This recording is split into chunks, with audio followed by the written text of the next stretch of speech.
The palace bells chimed midnight. Prince Cassian's eyes opened in the darkness. 3 years old, small for his age, dark curls falling across a forehead still creased from sleep. But he wasn't sleeping anymore. He was listening. The song came again, soft, distant, a melody that existed somewhere between dream and memory. A woman's voice achingly familiar, singing words he'd never been taught but somehow knew by heart. Little wolf, little star, follow mama's voice from far. Cassian sat up in his enormous bed, the kind of bed that could swallow a child whole. Silk sheets, embroidered blankets, a mountain of pillows arranged by servants who never asked if he was lonely. He pushed them aside. The moonlight painted silver squares across the marble floor. Beyond his window, the winter forest stretched dark and deep. Somewhere out there in the cold and the wild, the song was calling. It had been calling for 2 months now. 7 times he'd followed it. 7 times they'd dragged him back. Tonight would be the 7th. Cassian slipped from the bed. His bare feet made no sound on the cold stone. He moved to the window, small hands working the heavy latch. The guards thought they'd secured it. They hadn't. Not really. A 3-year-old has advantages adults forget. Small fingers, flexible bones. The absolute certainty that what they're doing matters more than safety or rules or 40 trained warriors standing watch. The window creaked open. Cold air rushed in sharp as broken glass. Cassian didn't flinch. He'd learned not to flinch. Learned it during the first escape when the winter had bitten so hard he'd thought his lungs might freeze. But Mama's song had kept him warm, kept him moving, kept him alive. He closed his eyes. The shift came easier now than it had 2 months ago. Light rippled under his skin, bones rearranged with the fluid grace of water becoming ice. His small body compressed, reformed, became something both less and more warm. A wolf cub stood where the prince had been. Black fur, silver markings that traced patterns like constellations, eyes that glowed amber in the moonlight, small enough to fit through spaces guards would never think to watch. Cassian jumped. The ledge outside his window was narrow, but he'd memorized it. 3 steps along the stone, a leap to the lower roof, down the trellis that the gardeners kept meaning to remove, into the hedge maze where the scent trails got confused and the guards always lost him. Behind him in the palace, someone would discover his empty bed soon. The 4th watch would change in 20 minutes.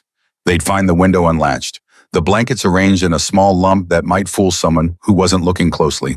They'd been fooled 6 times, they wouldn't be fooled again. But by then Cassian would be gone. The forest welcomed him like an old friend. Trees that had stood for centuries. Shadows that moved with purposes of their own. Snow that crunched under paw in a rhythm that matched his heartbeat. He ran, not in panic, not in fear, in purpose. Following the song that only he could hear. Following the invisible thread that connected his heart to something someone who'd been singing to him every night since he could remember. Little wolf, little star, mama's waiting not too far. The voice grew stronger. Behind him, distant but approaching, came other sounds. Shouts, the heavy footfalls of guards transforming. Wolves bigger and older and faster, but none of them knew these woods like Cassian did. None of them had run this path 7 times. None of them could hear the song. A stream cut through the forest, ice-edged and treacherous. Cassian leaped it without breaking stride. Heard the splash behind him as a guard mistimed the jump. One less pursuer. The trees grew thicker. Ancient oaks with trunks wide as houses. Cassian wove between them, small body darting through spaces that would trap his followers. He heard them curse, heard them try to follow, heard them crash into branches and thorns. Another advantage of being 3. You fit where grown wolves can't. The ruins rose from the forest like broken teeth. Stone walls that had once been a watchtower, collapsed now, overgrown, the kind of place where civilization had surrendered to the wild, where the kingdom had simply stopped caring. Cassian shifted back to human form as he approached. Small boy again, naked in the winter cold, but not caring. Not when the song was so close now, not when he could smell the scent that meant safety and warmth and everything the palace had never given him. He climbed through a gap in the stones, into the interior where the roof had partially collapsed, leaving half shelter from the snow, where a small fire burned low in a circle of stones, where furs and rags created something almost like a nest, where she sat, Mama, Rosalind, the woman the palace said was dead. She looked up as he entered, and her face broke into an expression that was joy and sorrow and relief all tangled together. Green eyes that had once sparkled now held depths Cassian didn't understand. Copper hair that had once shone now hung dull and tangled around a face carved thin by hunger. But she smiled, And in that smile, Cassian saw everything he'd been running toward. Sweet boy, she whispered. Her voice was rough from cold and disuse. You came back. 7 times now. 7 times you've found me. Cassian ran to her. She caught him, pulled him into her arms, wrapped the warmest of the stolen furs around his small body. He burrowed against her chest, feeling the 2 prominent bones, smelling the scent of wood smoke and survival and something underneath it all that was purely perfectly mama. I heard you singing, he said. His voice was small but certain. I always hear you singing. Rosalind went very still. You hear me every night. Cassian looked up at her amber eyes meeting green. You sing the moon song, about the little wolf and the star. It tells me where you are. I just follow it. Tears spilled down Rosalind's cheeks. She held him tighter, rocking slightly, and Cassian felt her whole body shaking. Not from cold, from something deeper. I didn't know, she breathed. I didn't know you could hear. I thought I was just singing to remember you, to keep the memory alive. But you heard. All this time you heard. I'll always hear you, Mama. She pressed her face against his hair and wept. Cassian let her cry. He'd learned in his 3 years that sometimes grown-ups needed to cry the way children did. That tears weren't weakness. They were just water that collected when the heart got too full. After a while, Rosalind pulled back. She wiped her face with hands that were scarred and calloused. Hands that had once been soft, Cassian imagined. Before whatever had happened to make her live in ruins. Are you hungry? She asked. I caught a rabbit yesterday. It's not much, but I ate at the palace. Cassian touched her face with his small hand. You eat it, Mama. You're too skinny. Her laugh was broken. Too skinny? Yes, I suppose I am. She shifted added wood to the fire from a small pile stacked carefully against the wall. The flames grew, throwing dancing shadows across the ruined stones. In the new light, Cassian could see more details. The tattered remains of what had once been fine clothes. The makeshift tools, a knife with a wrapped handle, a pot that looked scavenged from some forgotten place. Evidence of 3 years of survival in conditions that should have killed anyone. Mama, Cassian said carefully, why do you live here? Rosalind looked at him for a long moment. Then she pulled him closer, settling him against her side, and began to speak. 3 years ago, she said softly, when you were just 6 months old, there were people in the palace who didn't want us to be a family. They said Omegas like me were dangerous, that I would hurt you or hurt the kingdom. They told your father, the king, that he had to choose. Keep me and risk losing you forever, or send me away and keep you safe. Cassian frowned. But you're not dangerous. No, sweet boy, I'm not. But they were afraid, and fear makes people cruel. Papa sent you away. The words hurt to say. Cassian loved his papa, loved the rare moments when King Evander would visit his chambers, would ruffle his hair with hands that smelled of leather and authority. Loved the way his father's presence made the whole palace feel more solid, more real. But Papa had sent Mama away. He thought I would die, Rosalind said quietly. They all did. And Omega alone in winter, with no pack, no shelter, no resources. The council was certain I wouldn't survive more than a few weeks, and then the problem would be solved and no one would have to feel guilty about making a choice. But you didn't die. No, Dick. She looked at the fire. I was too angry to die, too stubborn. And every night I sang to you, in my heart, in my mind, I sang the moon song. Because even if you couldn't hear me, even if you'd never remember me, I needed you to know that somewhere your mama loved you. Cassian processed this with the serious intensity of a 3-year-old trying to understand things too big for small minds. I remembered, he said finally. Even when I was a baby, I remembered your voice. And when I got older, I started hearing it for real, in dreams at first. Then when I was awake, and then I knew I had to find you. Rosalind cupped his face with both hands. You have a gift, Cassian, a rare gift. The kind of bond that usually only appears between mates, not between mother and child. You can hear my thoughts, my songs, my love made into sound. Is that why I can always find you? Yes, sweet boy, that's why. A sound from outside made them both freeze. Voices, distant but approaching. The guards had tracked him here again. They always did eventually. 40 trained warriors and a 3-year-old cub always managed to stay ahead just long enough to reach the ruins. Just long enough to see Mama. Rosalind's arms tightened around him. You need to go to them, Cassian. Before they... No. Cassian's voice was surprisingly firm for someone so small.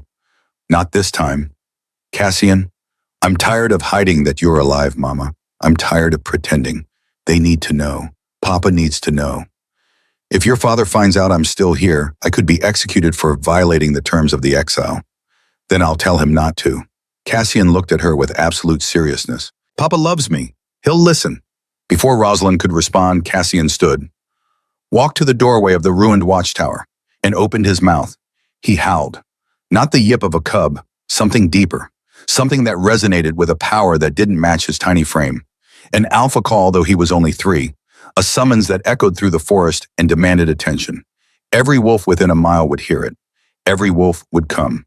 Cassian, no. Rosalind stood reaching for him, but he stepped out of reach. I'm done hiding you, Mama, he said calmly.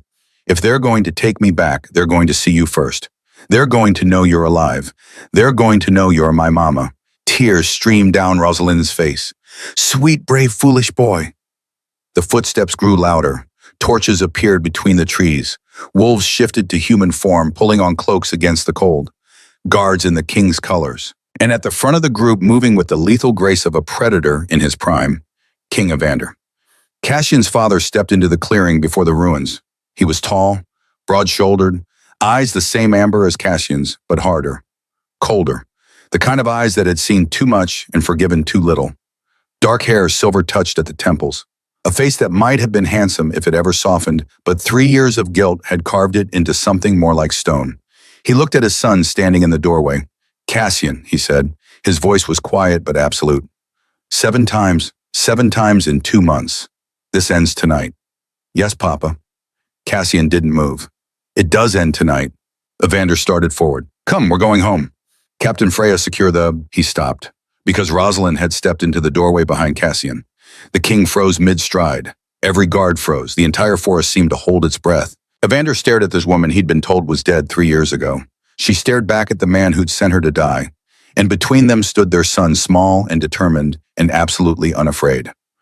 Hello, Evander, Rosalind said quietly. Her voice shook, but she didn't look away. Surprised. The king's face had gone white. You're... how... They said you were... dead. She laughed, and the sound held no humor. Yes, I heard that was the official story. Omega alone in winter. Obviously didn't survive. Such a tragedy. How convenient for everyone. Rosalind, Evander's voice cracked on her name. I thought... The scouts reported... They found evidence of... They lied. She moved to stand beside Cassian, one hand resting on his shoulder. Or someone paid them to lie. Either way, I've been here for 3 years. Starving, freezing, surviving barely on nothing but rage and the hope that somehow, someday, I'd see my son again. One of the guards stepped forward. A woman with kind eyes and silver-streaked hair, tied back in a warrior's braid. Captain Freya Cassian knew, the only guard who'd ever smiled at him. Your Majesty, Freya said carefully. I knew. Every eye turned to her. I've known for 2 years, Freya continued.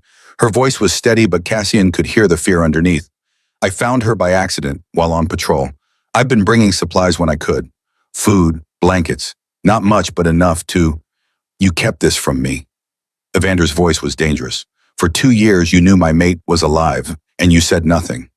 Freya met his eyes. You exiled her to die, Your Majesty. Forgive me if I didn't think reporting her survival would be welcome news. She was declared an enemy of the crown. She was declared convenient to forget. Freya's voice hardened. An Omega who loved you, who gave you an heir, who was exiled because the council wanted pure bloodlines and you were too much of a coward to fight them. The clearing went deathly silent. No one spoke to the king that way. No one. Evander's hands clenched into fists. For a moment, Cassian thought his father might strike Freya, might order her arrested, might do any of the terrible things kings could do when their authority was challenged. Instead, Evander's shoulders sagged. You're right, he said quietly. I was a coward. He looked at Rosalind, really looked at her, took in the skeletal frame, the scarred hands, the dull hair and hollow eyes. 3 years of evidence written across her body in marks that would never fully heal. I was a coward, he repeated, and you paid the price. Cassian had never heard his father's voice sound like that. Small, broken, human. Papa, Cassian said, Mama's been singing to me every night for 3 years. She sang the moon song, and I heard it, and that's how I found her. I can hear her in my head, Papa. We have a bond. Evander's eyes widened. A telepathic bond. But that's almost unheard of in children so young. Maybe it's because you took us apart when I was so small, Cassian said. His 3-year-old logic was straightforward, simple, devastating. Maybe the bond got stronger because we needed it to be, so I wouldn't forget Mama, so she wouldn't be alone. Evander looked at his son, at the small boy he'd been raising for 3 years. The child who'd been escaping trained guards with a regularity that defied explanation, who'd been following something none of them could see or hear, who'd been finding his way back to love through sheer force of will. "You've been following her song," Evander said slowly, "for 2 months, 7 escapes, all leading here." "Yes, Papa. And tonight you called us here deliberately. You howled to make sure we'd find you both." "Yes, Papa." "Why?" Cassian looked up at his father with eyes that were far too old for his face. "Because hiding was making Mama sad. And I don't want Mama to be sad anymore. I want her to come home." Something in Evander's face cracked. He took a step forward, then another, moving slowly as if approaching something wild that might bolt. He stopped a few feet from Rosalind. Up close, the damage was even more apparent. The way she held her left side protecting an old injury. The tremor in her hands, the wariness in her eyes like an animal that had learned to expect pain. 3 years, Evander said. His voice was barely a whisper. 3 years I thought you were dead. 3 years I grieved. 3 years I hated myself for not fighting harder, for not refusing, for choosing our son's safety over your life. You should have chosen both, Rosalind said. You should have fought. I know. You should have told them to go to hell and defended your family. I know, yeah. You should have been stronger than your fear. I know, Vander's hands were shaking. I know all of it. I know I failed you. I know I'm the reason you've suffered. I know that saying I'm sorry is so inadequate, it's almost insulting. He dropped to his knees. The king, on his knees in the dirt before an Exiled Omega. Every guard gasped. But I am sorry, Evander said. I am so desperately, devastatingly sorry. And if you'll let me, I will spend the rest of my life making this right. I will fight the council. I will change the laws. I will tear down every system that allowed this to happen. I will, Evander. Rosalind interrupted. Her voice was gentle now. I don't want grand gestures. I don't want you to tear down kingdoms. Then what do you want? I want to be warm. I want to eat without wondering if it's my last meal. I want to watch my son grow up. I want... Her voice broke. I want to stop surviving and start living. Evander stood, removed his cloak, thick fur line, the kind only royalty wore, and draped it around her shoulders. It swallowed her thin frame and she pulled it close with a small sound that might have been a Come home, Evander said. Please, come home. Cassian took his mother's hand, took his father's hand, joined them together. Both of you, he said seriously. Home together. That's what I want. Rosalind looked at Evander, at the man who'd abandoned her, at the king who'd chosen wrong, at the father of her child who was now offering a second chance. If I come back, she said slowly, and the council objects, then the council can find a new king. Evander's voice was iron. I'm done choosing between you and the crown. If they want me, they get both of us, or they get neither. They'll try to separate us again. They can try, but they'll threaten Cassian. Evander's eyes hardened. Let them. The worst thing they could do, they already did. They took you from me for 3 years. They stole 3 years of our son's childhood. They created 3 years of suffering that didn't need to exist. He pulled both Rosalind and Cassian closer. So let them try to threaten our family again. Let them try to take either of you from me now. Let them try to make me choose. His voice dropped to a whisper that somehow carried more weight than a shout. I will burn the whole kingdom down before I let them touch either of you. Cassian felt something shift in the air around them. The mate bond he would learn later, reawakening after 3 years of dormancy, clicking back into place like a bone setting after a break. Rosalind swayed. Evander caught her.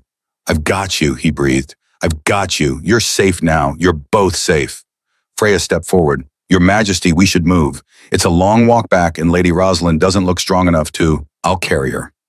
Evander didn't ask permission, simply lifted Rosalind into his arms as if she weighed nothing, which Cassian thought, sadly, she almost did. Rosalind didn't protest, just laid her head against Evander's chest and closed her eyes. For the first time in 3 years, she let someone else be strong.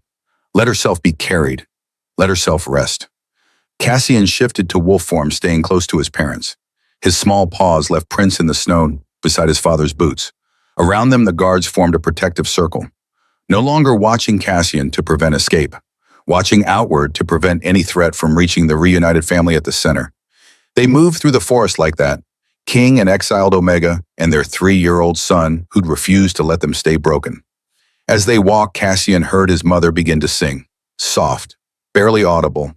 But there, the little wolf, little star mama found you, here you are. The song had changed, no longer about distance, about searching. Now it was about arrival, about finding, about home.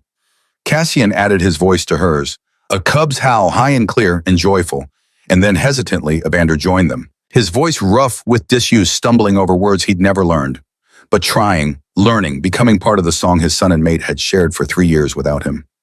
Little wolf, little star, safe together, that's what we are. Behind them, the ruins faded into the forest. The place where Rosalind had survived became just another pile of stones.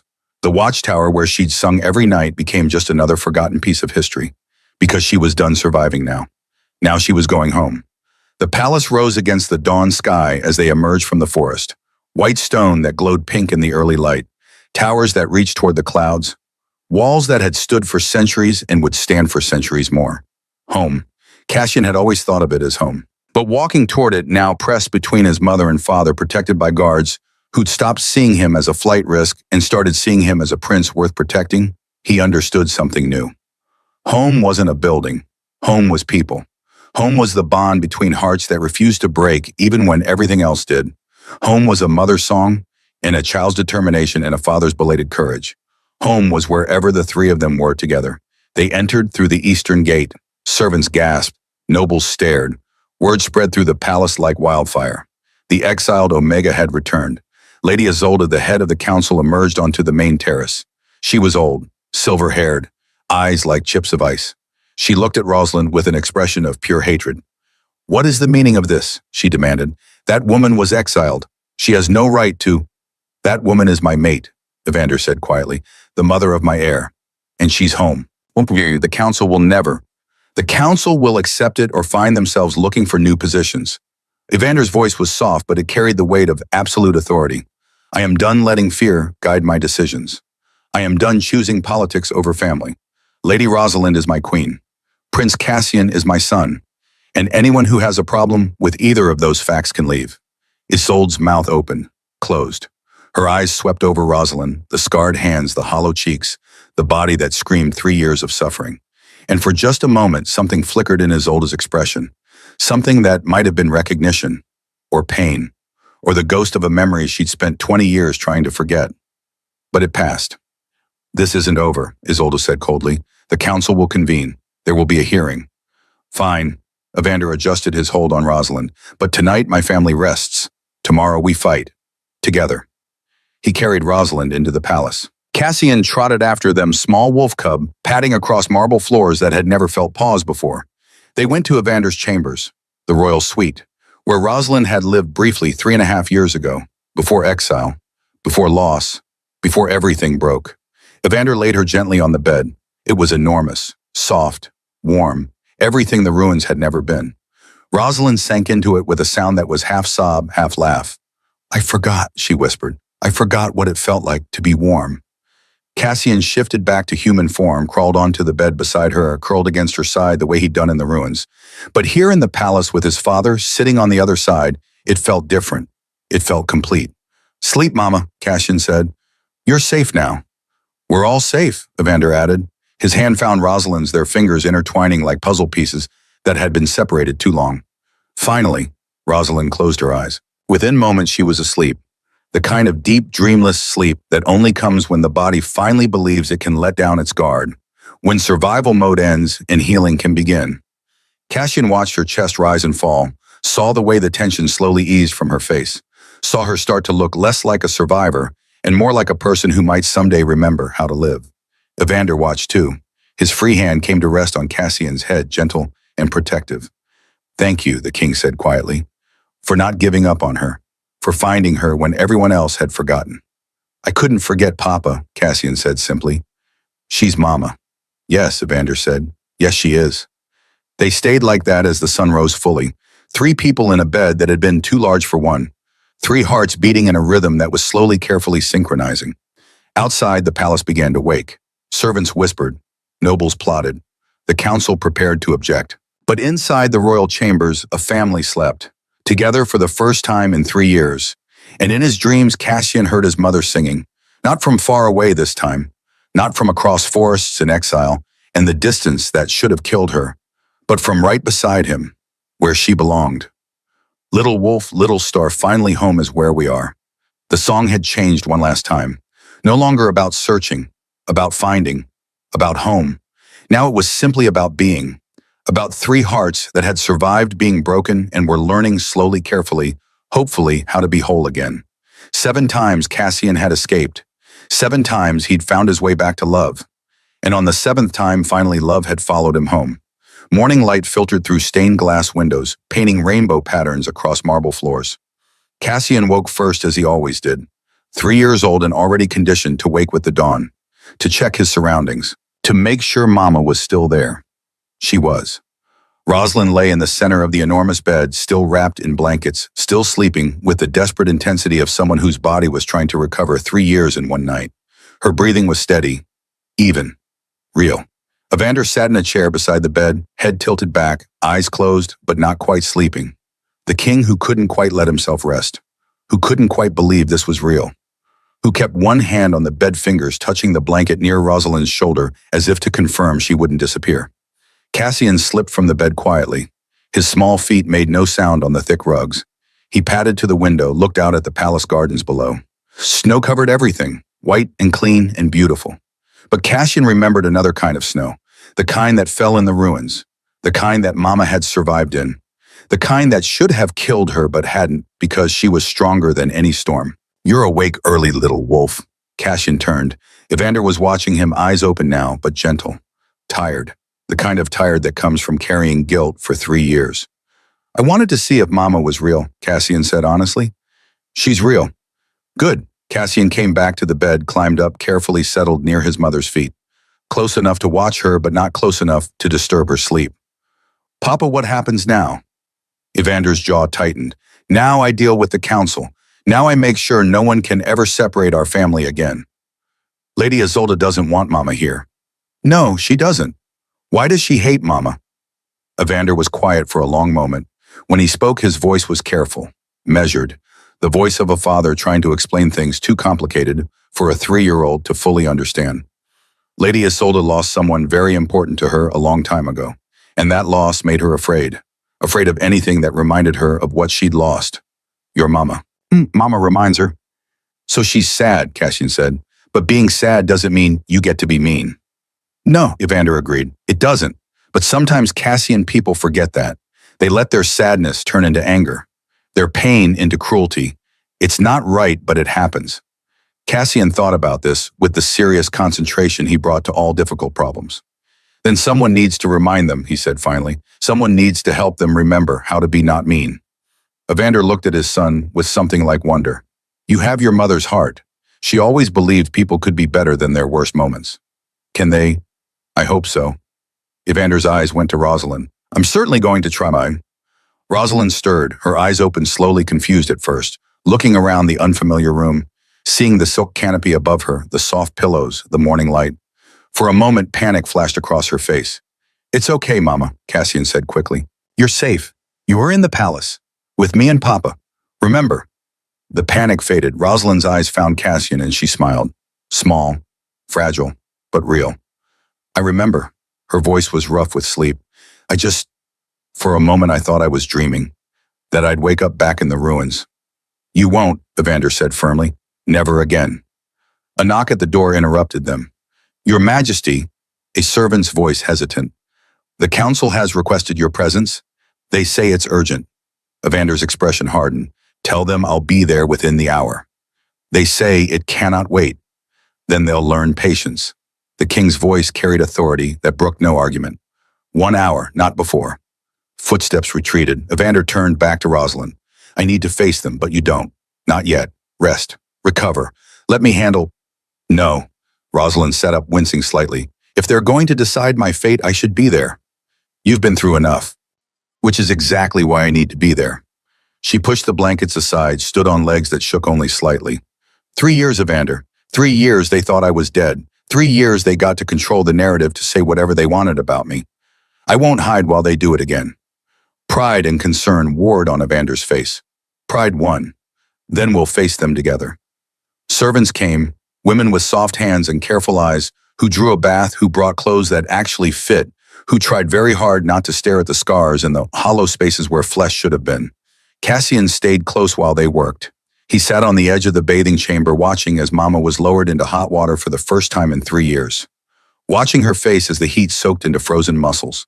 Watching her cry silently as kindness, simple basic kindness, became something overwhelming. They dressed her in silk, royal blue, the Luna's traditional color. It hung loose on her frame, but alterations would come later. For now, it was enough that she looked like she belonged here, like she hadn't spent 3 years in rags. "Mama," Cassian said as the servants finished, "you look like a queen." Rosalind touched the silk like it might disappear. "I don't feel like one." "You survived 3 winters alone," Evander said quietly. "You're stronger than any queen I've ever known." They walked to the council chamber together. King Luna and Prince. Guards flanked them, but these guards looked different than the ones who chased Cassian through the woods. These looked protective, loyal, as if something had shifted in the night, as if seeing their king on his knees before his exiled mate had reminded them what royalty actually meant. The council chamber was ancient, high ceilings, stone walls carved with the history of the kingdom. A long table where 15 nobles sat in high-backed chairs, their faces ranging from curious to hostile. Lady Isolde sat at the head opposite the king's empty seat. She was old, 70 perhaps. Silver hair pulled back severely, face lined not by laughter but by years of holding too much tension. Eyes that had forgotten how to see softness in anything. When Rosalind entered, those eyes went cold. "So," Isolde said. Her voice was a blade wrapped in silk. "The dead have risen." "I was never dead," Rosalind replied, "only forgotten. You were exiled. The terms were clear. You were to leave the kingdom entirely. Instead, you lingered like a disease 5 miles from the palace. I had nowhere else to go. You had everywhere else to go." Isolde stood. "The world is wide. You could have gone to any neighboring kingdom, any distant territory. But you stayed, close enough to tempt the prince, close enough to poison his mind with your presence." Cassian felt anger bloom hot in his chest. He stepped forward, small but furious. "Mama didn't poison anything." His child's voice echoed in the chamber. "Mama sang to me. Mama loved me. You're the poison if you think that's bad." Silence fell like a hammer. No one spoke to Lady Isolde that way. No one, certainly not a 3-year-old. Isolde's eyes fixed on Cassian, cold, calculating. The child has been corrupted. He doesn't understand what he's defending. "I understand, fine." Cassian's hands were balled into fists. "I understand you're mean. I understand you wanted Mama to die. I understand you're scared of Omegas because he stopped, because he didn't actually know why. He just knew it was true. "Because my daughter was one," Isolde said quietly.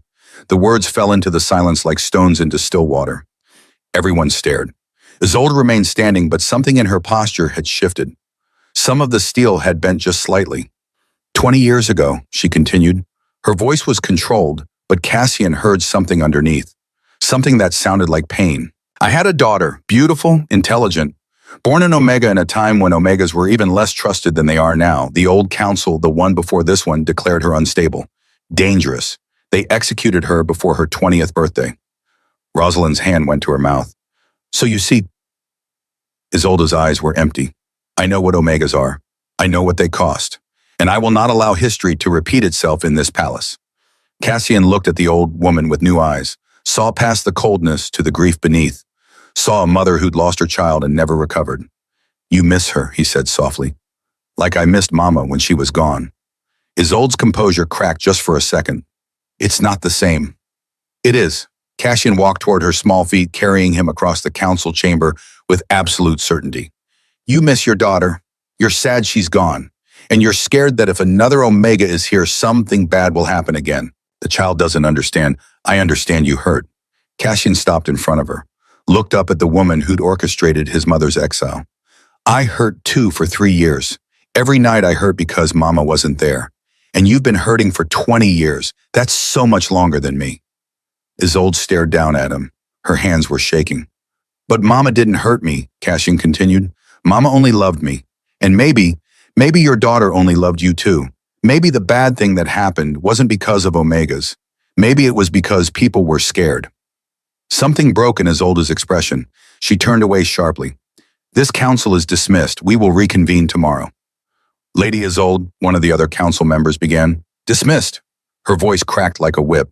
The nobles filed out, whispering among themselves. Evander stood, brought Rosalind and Cassian close. Well done, he murmured to his son.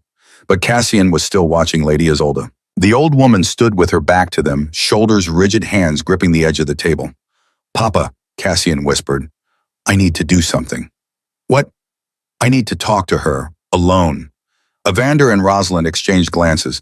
Cassian, she's dangerous. She's sana, Cassian corrected. There's a difference.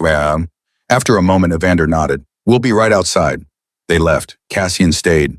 He walked to Lady Isolde, stood beside her, waited. Why are you still here, child? Isolde's voice was rough. Because you're crying. I am not, but her hand went to her face, came away wet. Go away. No. Cassian climbed onto one of the chairs so he could see her better. When I'm sad, Mama says staying alone makes it worse. She says being with people helps. Your mother is a fool.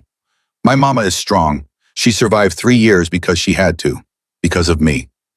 Cassian tilted his head. Did your daughter make you strong? Isolde's breath caught. Yes, she did. What was her name? Celeste. The word came out broken. Her name was Celeste. That's pretty. She was pretty. She was everything. Isolde sank into her chair, the fierce council leader crumbling into something smaller. Older, more human. And they took her from me. Said she was unstable. Said she'd become violent. But she hadn't done anything. She was just different. Emotional. Omega traits the council feared. Like Mama. Yes, Isolde looked at Cassian. Like your mother. Did you try to stop them? I tried everything. I begged, I threatened, I offered them anything they wanted. But I was just one voice against the old guard, just one mother trying to save her child. Her hands clenched. I failed her.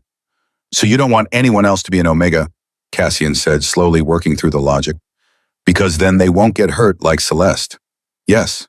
But you can't keep everyone away, Cassian said gently. That's just being lonely. Celeste wouldn't want you to be lonely. Isolde looked at him, really looked at him, this small boy with amber eyes and his mother's compassionate heart. How are you so wise, child? I'm not wise, I just love Mama. Cassian shrugged, and love makes things clear. The door opened. Evander looked in concerned. It's time, Cassian. But before Cassian could leave, Isolde reached out. Her hand spotted with age and trembling, slightly rested on his small shoulder. Thank you, she said quietly, for reminding me what I'd forgotten. Cassian smiled. You can come visit Mama if you want. She's nice. She might understand about Celeste. Isolde didn't respond, but something in her expression softened. Cassian jumped down from the chair, ran to his parents. As they left, he glanced back once.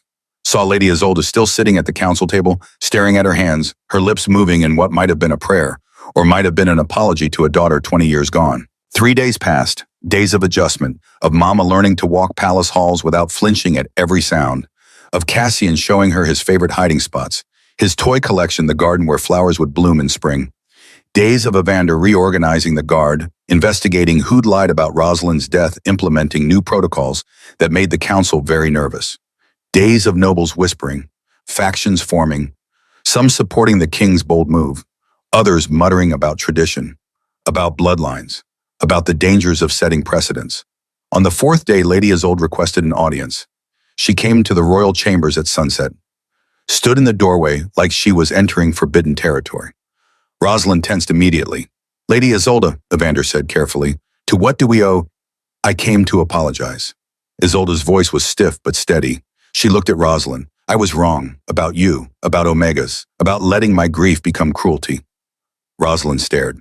I lost my daughter 20 years ago, Isolde continued, and I spent 20 years blaming an entire class of people for the actions of a few frightened nobles. I let my pain poison me, made me into exactly the kind of person who would have condemned Celeste if I'd met her in someone else's family. She took a breath. I cannot undo the exile, cannot give you back 3 years, but I can stop fighting you. I can stand with you instead of against you, if you'll allow it. Rosalind rose slowly, crossed to Isolde. The two women stood face to face, Luna and council leader, Omega and the woman who'd wanted her dead. I forgive you, Tone, Rosalind said simply. Isolde's composure shattered. You shouldn't. I don't deserve. Forgiveness isn't about deserving. Rosalind took Isolde's hands. It's about choosing to stop letting pain control us. You loved your daughter. I love my son. Maybe that's enough common ground to build something better. Isolde wept then. Deep, wrenching sob that had been locked away for 20 years. Rosalind held her, two mothers who'd both loved and both suffered. Finding unexpected solidarity and shared grief, Cassian watched from his spot on the floor surrounded by toys he'd been ignoring. He smiled. This was what he'd wanted, what he'd followed Mama's song to find. Not just bringing Mama home, but bringing everyone together. Making the sad people less sad, making the scared people less scared, making family bigger than just 3 people. The formal council hearing was called for the end of the week. All 15 council members, King Evander presiding, Rosalind standing in the center, formally accused of violating exile terms of corrupting the prince of destabilizing the kingdom. Lady Isolde sat in her usual place, but her face had changed. The cold calculation had been replaced by something softer, more thoughtful. Cassian was allowed to attend. He sat on a small chair beside his mother legs, swinging, not quite reaching the floor.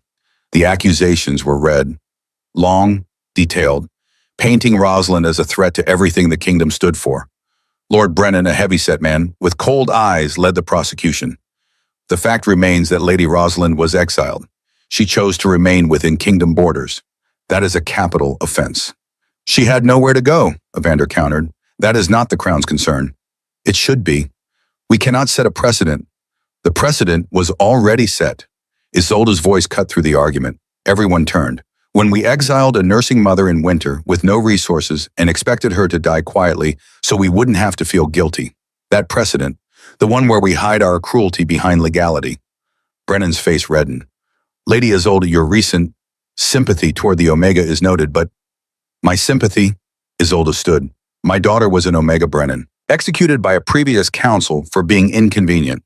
So yes, I have sympathy, I have 20 years of regret, and I will not watch us repeat history. Murmurs rippled through the chamber. Lady Rosalind's only crime was being born Omega and loved by our king, Isolde continued. Her exile was unjust. Her survival is proof of her strength. And if this council cannot see that, then perhaps we need a new council. That's treason, Brennan hissed. It's truth. Cassian raised his hand.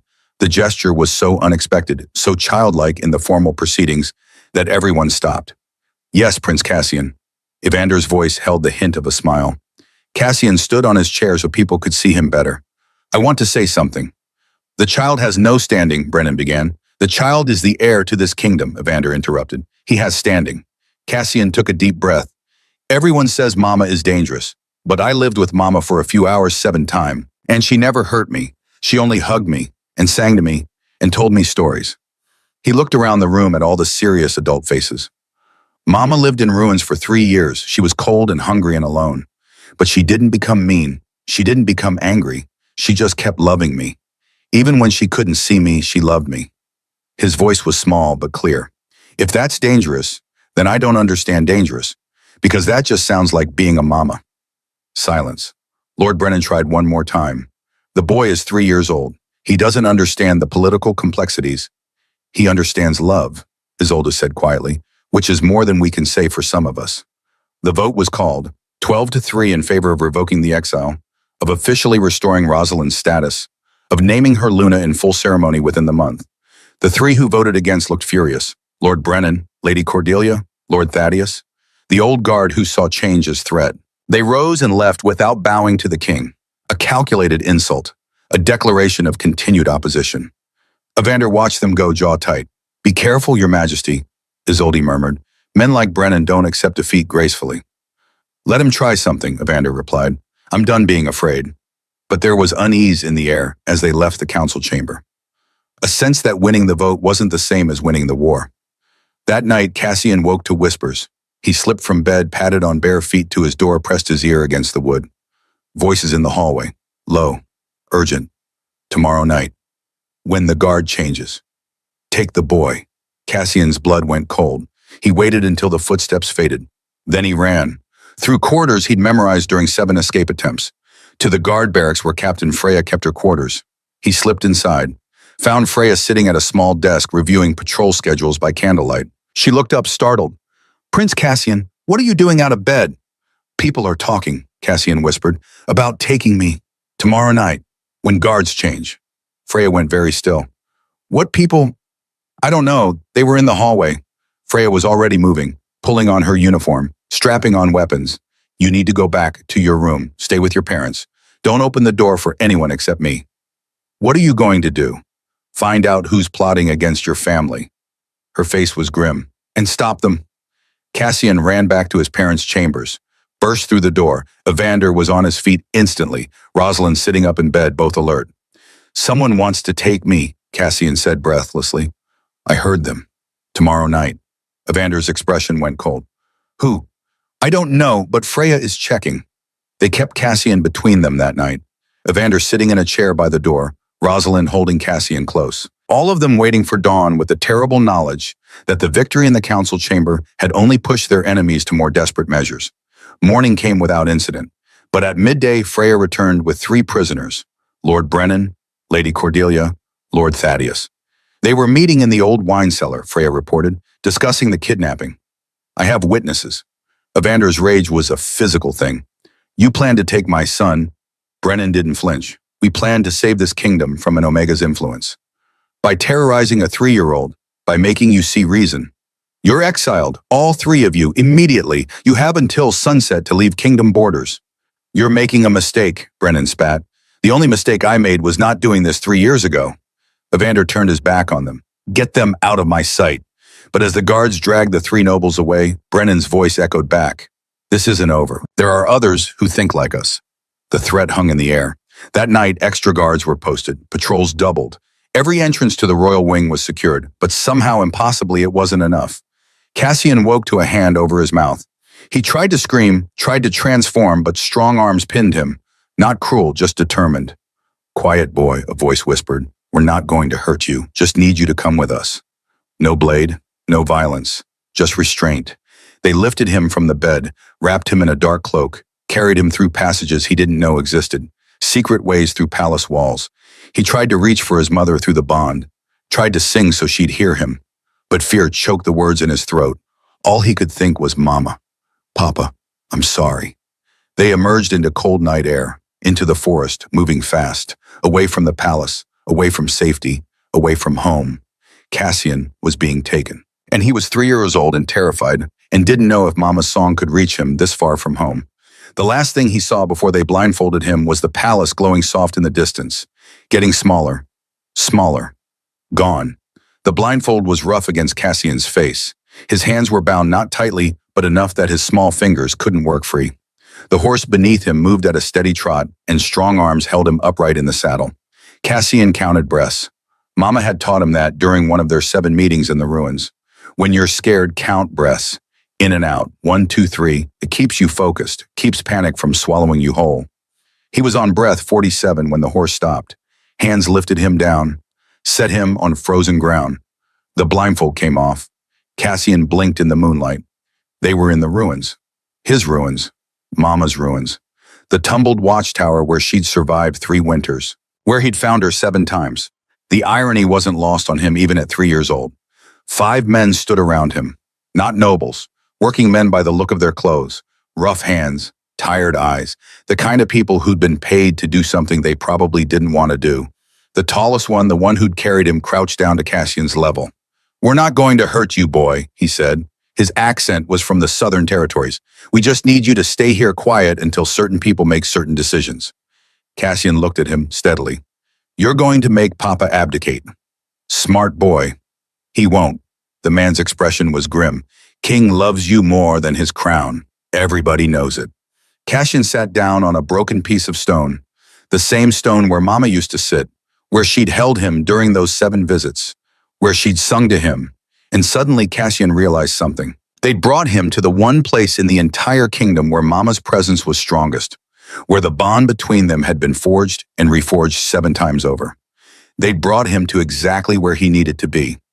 He closed his eyes and he sang. Not out loud, in his mind, through the bond that connected him to Mama, like an invisible thread of light and love and absolute certainty. Little wolf, little star, Mama, find me. I'm not far. He changed the words, made them his own, sent them out into the night like a prayer wrapped in melody. I'm in the ruins, Mama. I'm where you used to be. I'm singing now. Mama, can you hear me? Rosalind woke screaming. Evander was beside her in an instant, hands on her shoulders. What, Cassian? She was already moving, throwing off blankets, stumbling to Cassian's connecting room. The bed was empty. The window was closed. No signs of struggle, just absence. He's gone, she choked out. They took him. I felt it through the bond. She stopped, tilted her head. Wait, he's singing. Evander's face went white. Singing through the bond. Rosalind closed her eyes, focused on the thread of connection that linked her to her son, the telepathic pathway that had kept them together through 3 years of separation. He's in the ruins, the watchtower. He's singing to tell me where he is. How do you know? Because I taught him how. Tears streamed down her face. When he found me the first time, I told him, if you're ever lost, sing, and I'll find you. Always. She ran. Evander shouted for guards, for Freya, for anyone. But Rosalind didn't wait. Didn't wait for armor or weapons or permission. She just ran. Through palace corridors, through courtyards, through the eastern gate and into the forest beyond. Her body was still weak from 3 years of starvation. Her muscles still rebuilding. But Mother's love gave her strength that had nothing to do with flesh and bone. Cassian was singing. Her baby was calling for her, and she would move mountains to answer. Behind her, she heard Evander calling her name, heard the thunder of horses being saddled, the shouts of guards mobilizing. But they were slow, weighted down by duty and protocol and armor. Rosalind wore a nightgown and bare feet and a mother's fury. She was faster. The forest blurred around her, trees she'd hidden behind for 3 years, paths she'd memorized. The kingdom had exiled her here, had expected this place to kill her. Instead, it had become hers. Now she reclaimed it at a dead run, following a song only she could hear. Mama's coming, little wolf. Mama hears you. Mama's coming. She didn't sing it out loud, just pushed it through the bond. Let Cassian know he wasn't alone. That rescue was coming. That love was stronger than kidnapping or fear or any plan hatched in darkness. The ruins rose from the forest. Rosalind didn't slow, didn't stop to plan or strategize. She crashed through the undergrowth and into the clearing. 5 men stood around her son. They turned startled by the wild woman in a silk nightgown, hair flying, eyes blazing. Back away from my son, Rosalind said. Her voice was quiet, utterly lethal. The tall man, the leader, stepped forward. Lady, we don't want trouble. I said back away from my son. Cassian's eyes were huge. Mama, you heard me. Always sweet boy. She didn't take her gaze off the kidnappers. I will always hear you. Mama don't, Cassian said, but his voice wasn't afraid, it was calm. They're not bad people. They're just doing what they were paid to do. The sound of horses broke the moment. Evander thundered into the clearing on his warhorse Freya and 20 guards behind him. They surrounded the ruins in seconds, weapons drawn, faces hard. Release my son, Evander commanded. Now. The 5 kidnappers looked at each other, trapped, outnumbered, outmatched. The tall man raised his hand slowly. We surrender. Evander dismounted, walked to where his son sat calmly among his would-be captors. Cassian, he said quietly, are you hurt? No, Papa. They didn't hurt me. They were just supposed to keep me here. Evander looked at the 5 men. Who paid you? The tall man hesitated. Can't say, Your Majesty, but it wasn't those nobles you exiled. Someone else. Someone still in the palace. Names.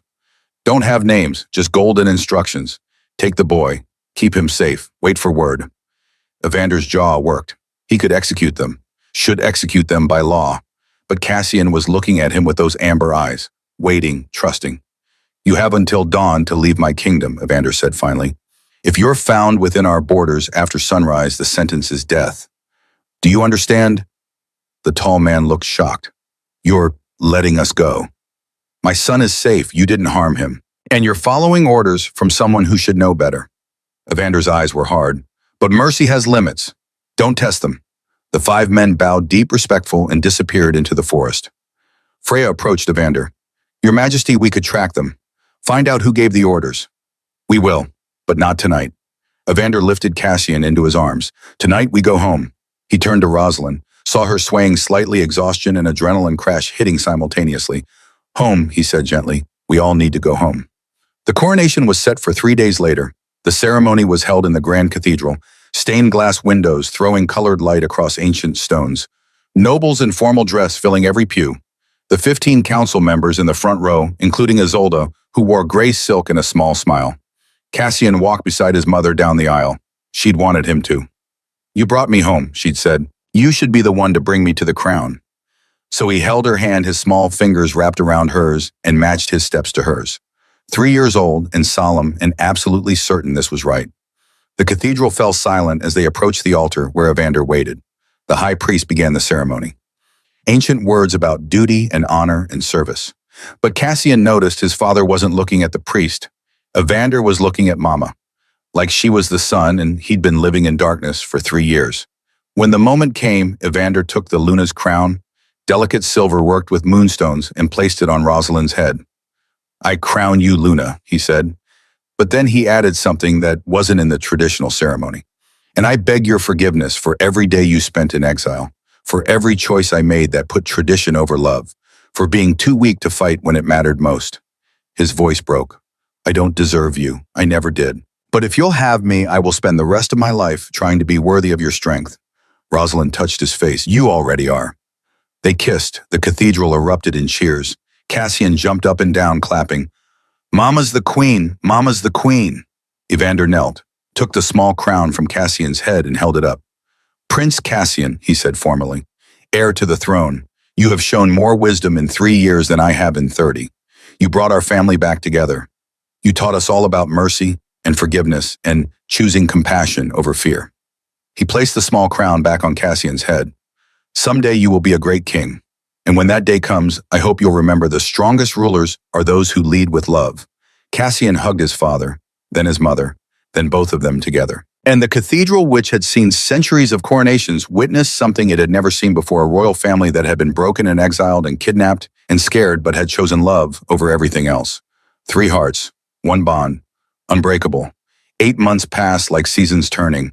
Spring melted into summer, summer faded to autumn, and Cassian grew. Nearly 4 years old now, taller, stronger, learning to ride his pony Clover through meadows where the ruins had once stood.